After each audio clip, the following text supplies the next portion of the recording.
Project Lawful aka Planecrash by Yarwain aka Eliezer Yudkowsky and Lintamande. Thread 1, Mad Investor Chaos and the Woman of Asmodeus. Episode 36.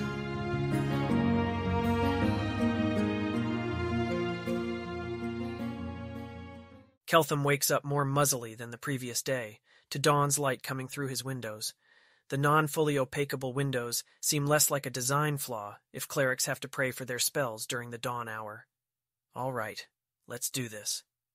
Keltham reviews his notes from the previous night, written appropriately cryptically, and then prays, trying to cast his mind beyond, maybe in the direction that wasn't the three space or one time, looking toward his deity, the lawful neutral god of people wanting to follow the protocols they must follow in order for their interactions to be mutually beneficial, come to the Pareto frontier, coordinate without vast enforcement costs, summing to powerful societies and markets even when people largely pursue their own individual interests individually, because they never step on others in order to do that.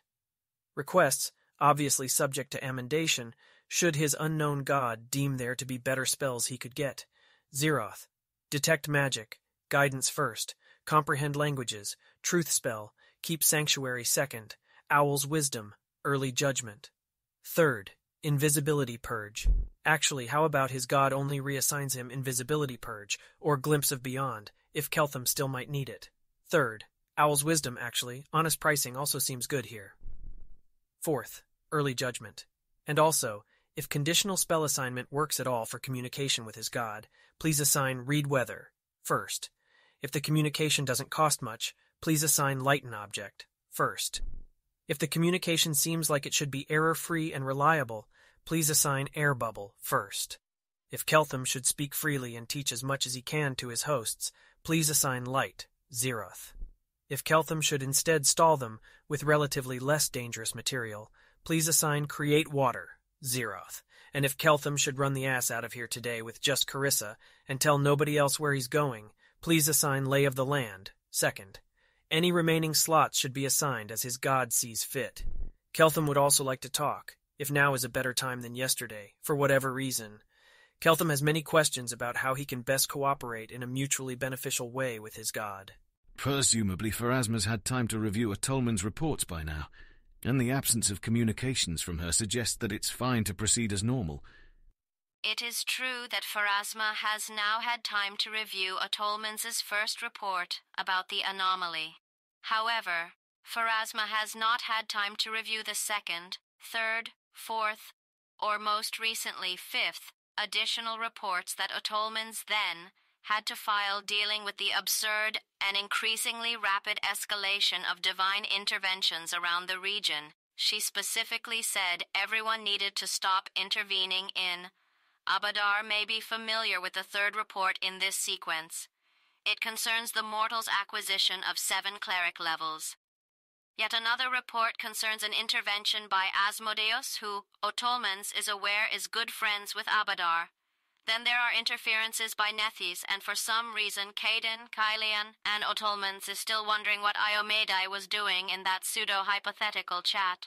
Otolmens is willing to entertain that there are possible replies to a prayer which would make further events less complicated, such as commanding the anomalous mortal to remain still and not move for the next several years.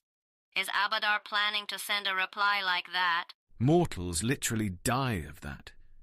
And also, Abadar does not command his mortals, he trades with them.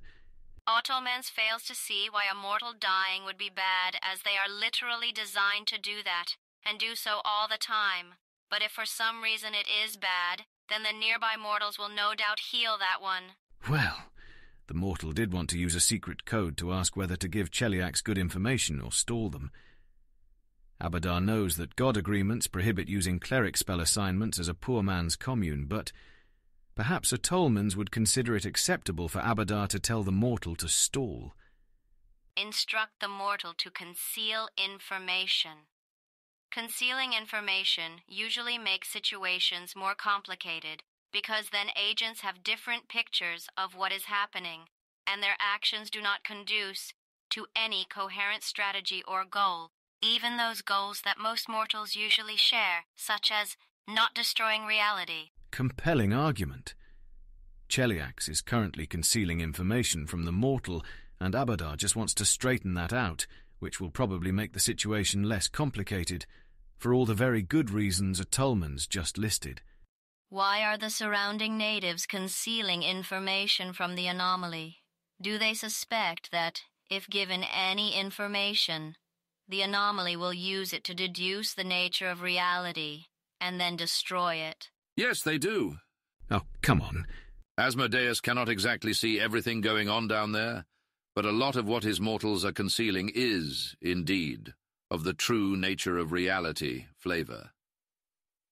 Abadar should absolutely not blow that up within 57,000 time units just because he's sour that the mortal hasn't gone to him.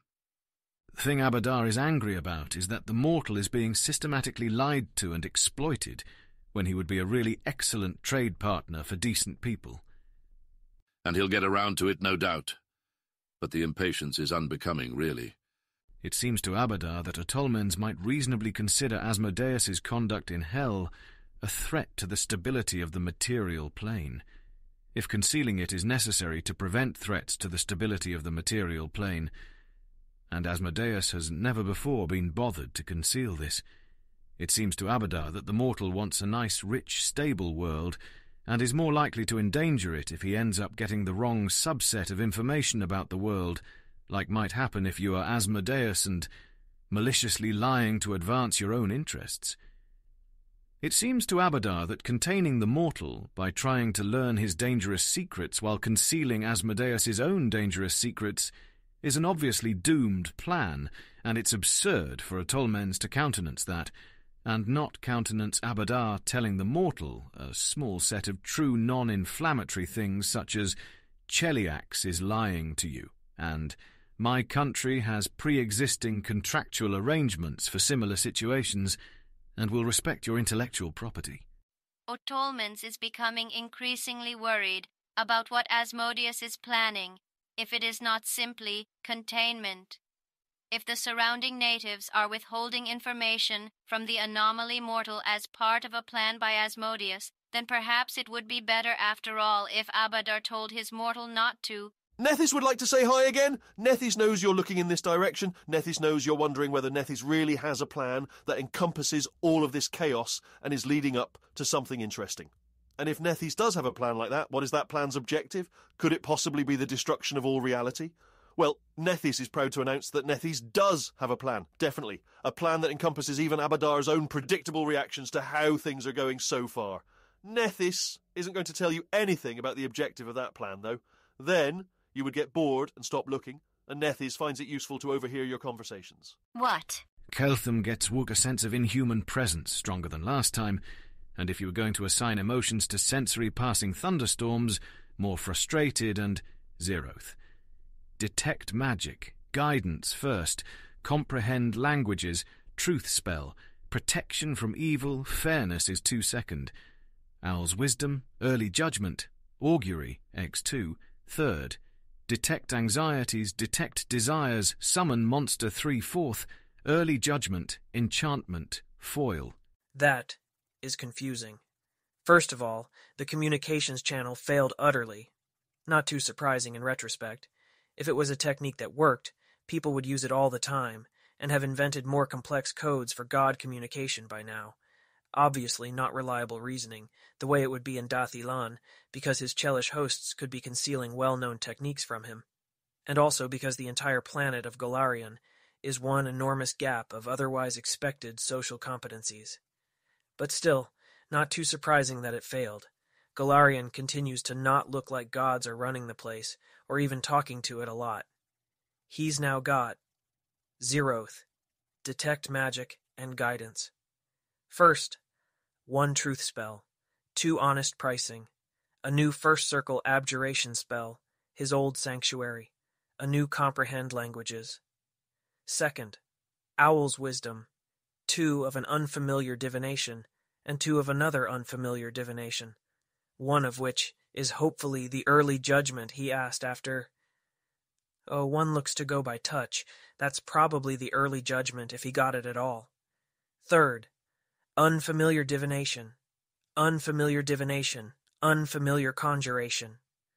Fourth, unfamiliar abjuration.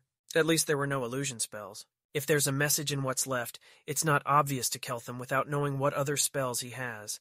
At least not unless he has to negotiate prices twice today. Negotiate prices urgently? Hurry up and negotiate a price on info already? Or, they would otherwise cheat you if you didn't have this spell. Worry more about being cheated. Should he tap himself with the spell that's probably early judgment? No, actually he shouldn't do that until he's around somebody with a dispel. Keltham doesn't think. It doesn't have to be early judgment. Keltham doesn't need to say that he already suspects what the spell does. Keltham thinks, not just about spells. He has cued things to think about. Carissa wakes up again to her own internal clock, which is lots better than waking to the Queen of Cheliax evaluating whether to petrify you forever. She's mostly not thinking about that. She'll just stop being able to do her job if she dwells on it too much. She gets dressed and takes her evil bag of holding and goes to check in. Sometimes Mayal wishes that priests also actually needed sleep in order to prepare spells. Sever, he says, not permitting any trace of fatigue to enter his voice. I'm soliciting correction or advice if you have any. Going to need additional context, Sever. My superiors seemed relatively pleased by your performance, mostly because nobody could figure out how any more competent seducer could have gotten more success on Keltham. What you did shouldn't have worked, and the fact that it did is suggestive that conventional methods wouldn't have. Specifics. Sigh. Her Majesty wanted to know what I'd do if Aspexia Rugaton told me that Asmodeus wanted the Queen killed. From where I'm standing, it looks like all possible answers to that question are at least one of heresy or treason, but if there's actually some standard answer, that'd be great to know. That's our infernal magistrix, all right. The answer in real life is that it's not the real Aspexia Rugaton. Or, I suppose, Eridan returned from the dead and got the drop on her with mind control. For Asmodeus to move his clerics against her infernal magistrix would violate his pact with House Thrune. That's so soothingly not heretical or treasonous. Thank you. She also gave me this bag of holding and said that I may heal the injuries after I use it. Do you know what it does? Am I intended to use it? Even if I did know, Sevar, I wouldn't tell you if the Queen didn't. If the Queen wants it to be a surprise, it's a surprise. I expect the Queen told you the bag contains something you want, besides just pain. If so, I expect she expects you to try it, and that she will reevaluate her impression of your courage if you don't. This should be obvious, Sevar, and I have not had so much sleep in the last 2 days that you should try my patience. No one showed up in your bedroom to threaten you with non-existence. Carissa wants to snap back, but for all she knows, they did, and anyway, there's no point in arguing that she has justification for being bad at things. The project doesn't care. Do you have the books on Taldor? You'd think the Imperial Ministry of Historical Accuracy would have enough writers to get one fictional history written in a day if they split up by sections. Turns out, we've got a mysterious truth-detecting outsider on our hands, and your fictional history needs not to read as obviously false to it from directions that none of us even understand, is not a request that their previous careers have prepped them to handle.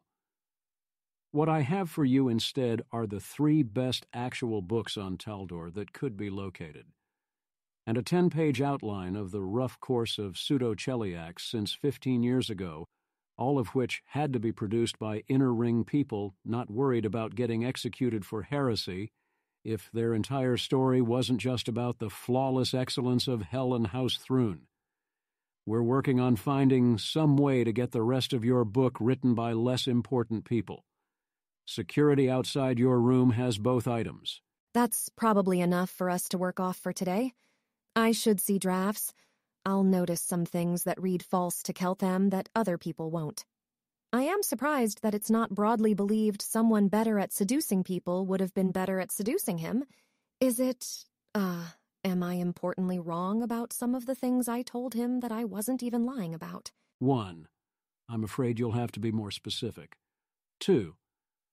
Are you sure you want to be more specific, given that your mistakes seem to be playing excellently to Keltham and that you are still basically an Asmodean and bringing him closer to our Lord. Asmodeus made that your call, Sevar. It was very distinctly not left to me, or even Rugaton, to decide. Still, basically, an Asmodean stings even though Asmodeus chose her, and she already knows it was partially because she's doing theological innovation far above her previous station. She tries very hard not to use that as an input into what to say. Keltham's going to have the other girls too, and if I'm doing something wildly unlikely, then they're not going to do it, and that's going to go badly. And I don't think we can put that off very long, though we could probably do a week if we have to. If you think my ignorance of this is really important to preserve, we can have someone else brief the group on Carissa. Errors they should pick up, but they won't know how I got to the errors, and that's a substantial black box I'm working around. If there's nothing significant enough that it'd come up in advising the other girls, then I guess those things can go uncorrected for now. What are Sevar's actual heresies? Mayol can't easily count them. Most centrally, Sevar believes that Asmodeanism is about making everyone ultimately better off, which is the central example of propaganda that gets fed to the outers and that the inners know better than to believe. Lots of outers know better on some level.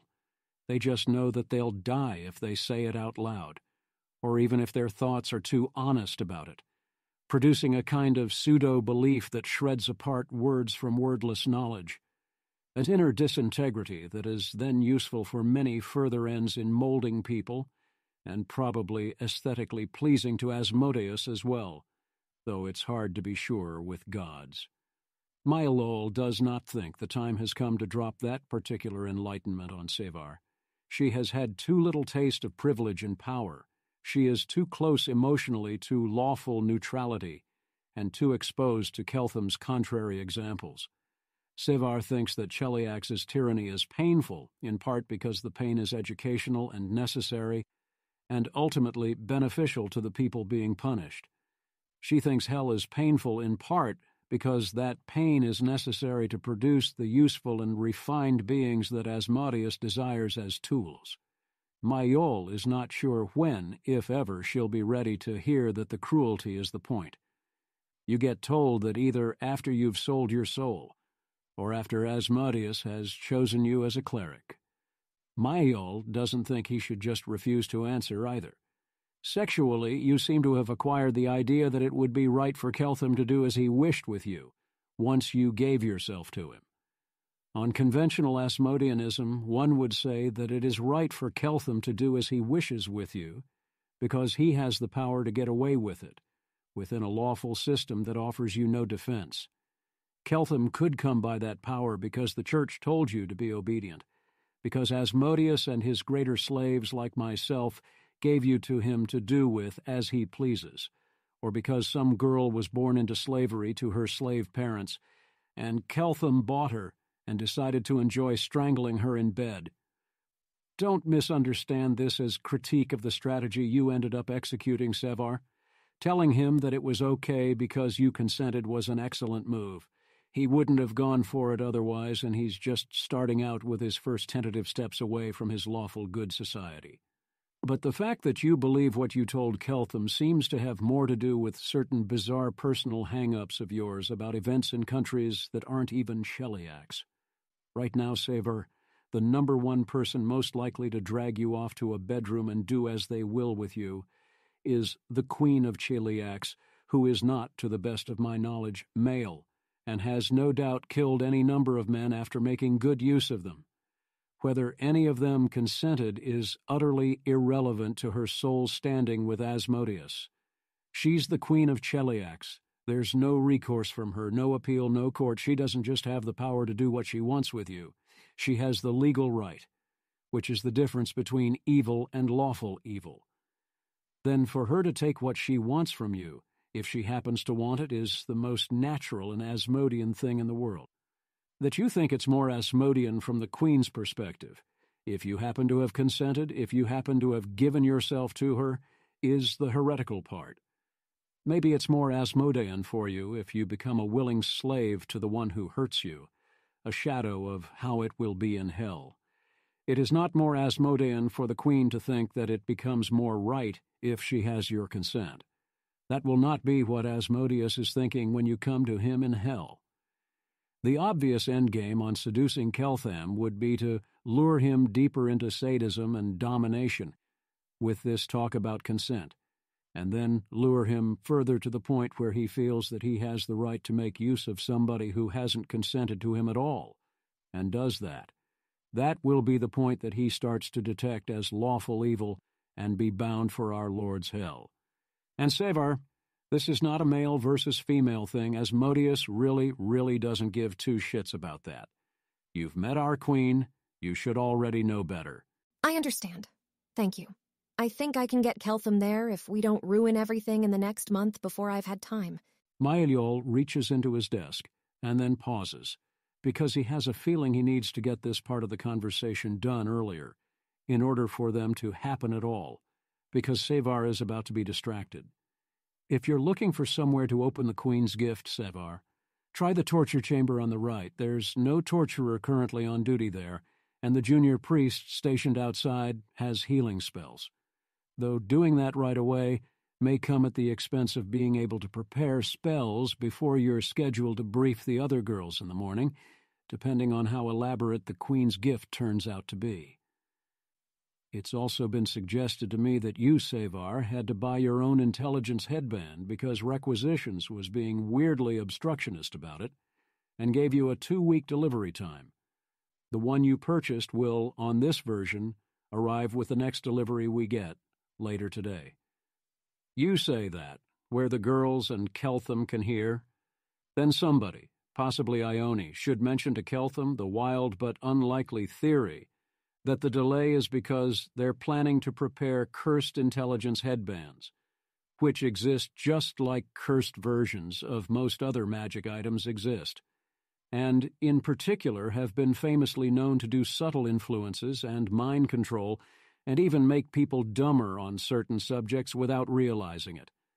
It's not impossible that they had at least one cursed headband lying around to substitute for the one you bought, to slip it to you immediately. The point being that Keltham shouldn't just ask to borrow your headband from you, though that's in any case something that wizards tend to be really fucking insane about. Those are lies to Keltham, though, except for that very last part. So, your final call. The suggester wasn't in our chain of command. Probably a good idea.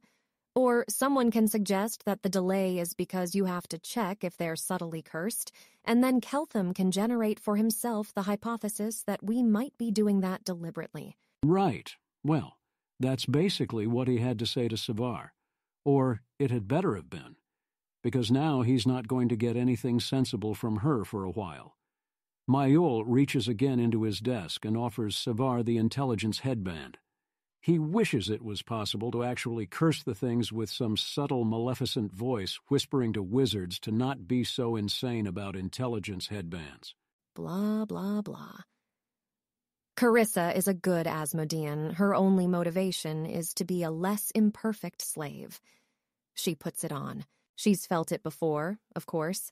She has Fox's cunning and uses it sometimes when she's stuck on a spell structure or on how to get an enchantment to lay nicely. It's wonderful. It feels like the difference between being groggily half awake and being properly awake, except on top of awakeness. It feels like the sort of conversation you have with another person where each of you sees exactly where the other is going, so you get 3 words into a sentence and the other person says eagerly, yes, and you can move on to the next piece, having placed a conceptual pointer, except with just one person. Right now, it's mostly just making it harder to refocus her attention away from the Queen's threat to petrify her, which is silly. The threat made sense. Carissa is glad to live in a country where queens issue such threats, because contemplating their overthrow really is a very grave crime, and if there were no penalty, more serious than more quickly meeting Asmodeus. Then more people would do it, and that wouldn't do.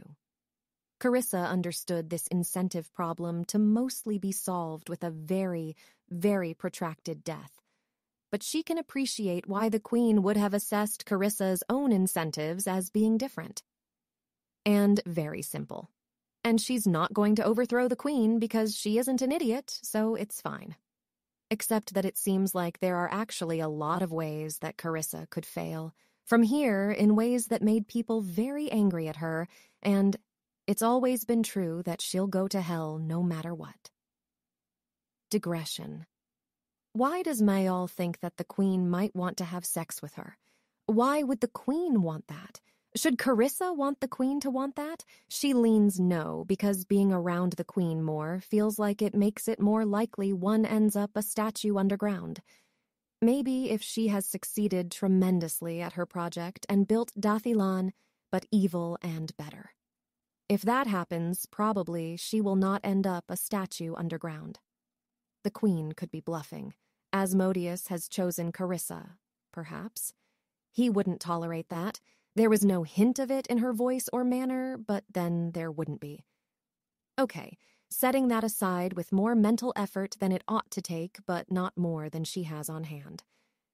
The queen implied that Asmodeus instructed Cheliax to let Keltham go when he leaves, which makes sense of why Contessa Lirilatha was willing to concede that in contract negotiations, it was commanded already. Why did Asmodeus give those instructions? The queen's right that Keltham isn't a relative advantage for Cheliax at all if no one can learn his teachings without ending up a heretic. That seems really important to understand. She's not coming up with anything, but it's standing out now in her memory as a question, along with why isn't Abadar talking to Keltham, and is Otolman's right to think Keltham might end the world, and how badly do I have to screw up to get turned into a statue?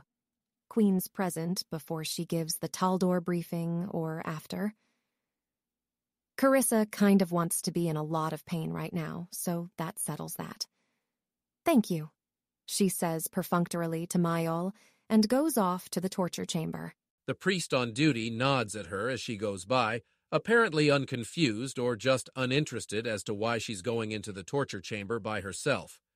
Carissa has been in torture chambers before, on both sides of the restraints. This one is much smaller than the one you'd find in a larger temple, with stations for only 2 prisoners and 1 torturer, and it's fancier and better decorated with glaring crimson mood lighting because it's in the temple built into the private summer villa of an archduke. But aside from that, it looks like a very ordinary and conventional torture chamber in an Asmodean temple. The bag is quite small, even for a holding bag. You could fit your hand into how large it appears to be, if you tried. Though the queen did say it triggered just on being opened, and not with sticking your hand in. Well, if she gets blood all over her clothes, there's magic for that. She sits down and opens her present. Which hand?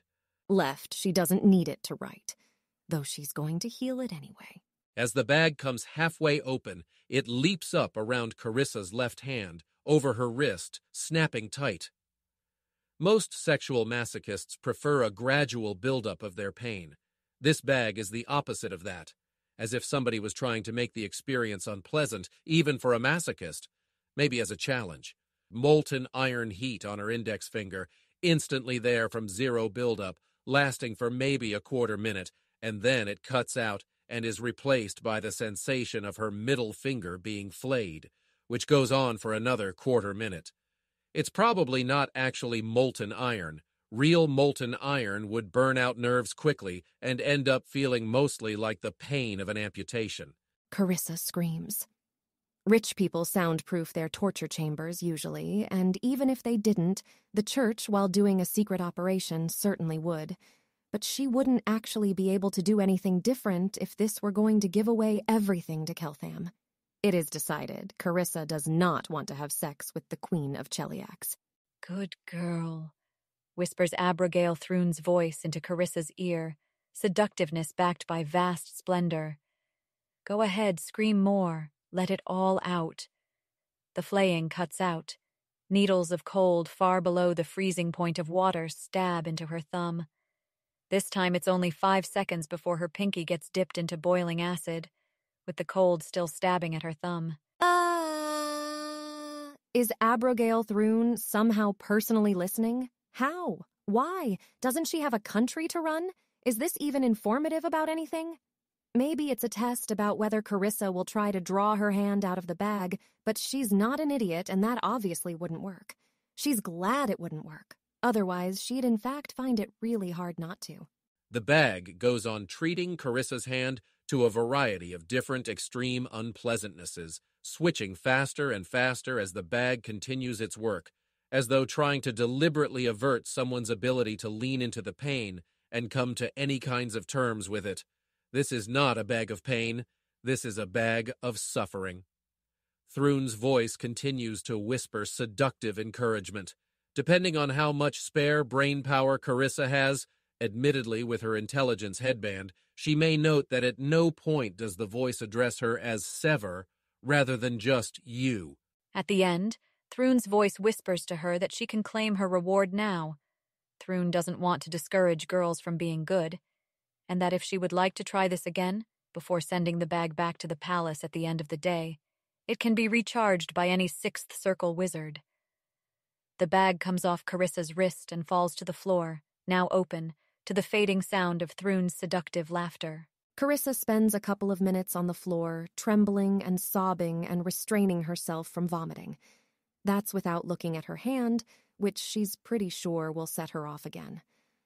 Well, she's not going to worry anymore about pushing Keltham into being more intense than she can't handle. She is not sure if that's what the Queen was aiming at, or if she just thinks it's funny. She's pretty sure that asking for the bag to be recharged so she can do it again would be flirting with the Queen, which she should not do. But who turns down a challenge from the Queen of Cheliax to prove yourself intense enough? She will definitely regret that. Down that path lies statues, which is a different kind of thought, then down that path lies horrible pain. Down her own path lies horrible pain. She knows that. She should expect many days in hell that are like that, even if she's a very promising student, because there are things you can only learn that way. She genuinely doesn't think it's the fact that that was the most awful 5 minutes of her life, or however long it was, is the reason she's not asking to do it again. When the pain and nausea have subsided enough, she can breathe evenly. She looks at her hand. It's a wreck, but the kind of wreck that can be handled by a medium-strength cleric, not a regeneration spell. Okay, Carissa's just going to... Right, her spell silver. She's going to get her spell silver out of the bag. Very carefully. There's spell silver in the bag, some regular silver, gold foil, tiny rubies, 2 packets of sapphire dust, and Chelish currency. Somebody with a great deal of splendor has very accurately guessed how much of a reward needs to be in this bag for Carissa Sever to feel, even taking the torture into account, that the Queen was doing her a favor on net, and not just in a not-killing or petrifying you way. Ah, it's kind of like cuddles, the monetary equivalent of cuddles. You can handle anything if afterwards someone will tell you you're very impressive and give you cuddles, or spell silver. She scoops it up and puts it into her breast pocket and then makes herself stand up and stagger to the door by promising herself there will be healing on the other side of it. She looks god-awful and she's well aware of it, but there's probably time to put herself together before explaining the Taldor plan. The priest on duty doesn't raise an eyebrow, just taps her hand with healing. Great! She'll just put the bag in her pocket with the spell silver for safekeeping, splash some water on her face and fix her hair, then. She's still walking shakily, but that ought to wear off.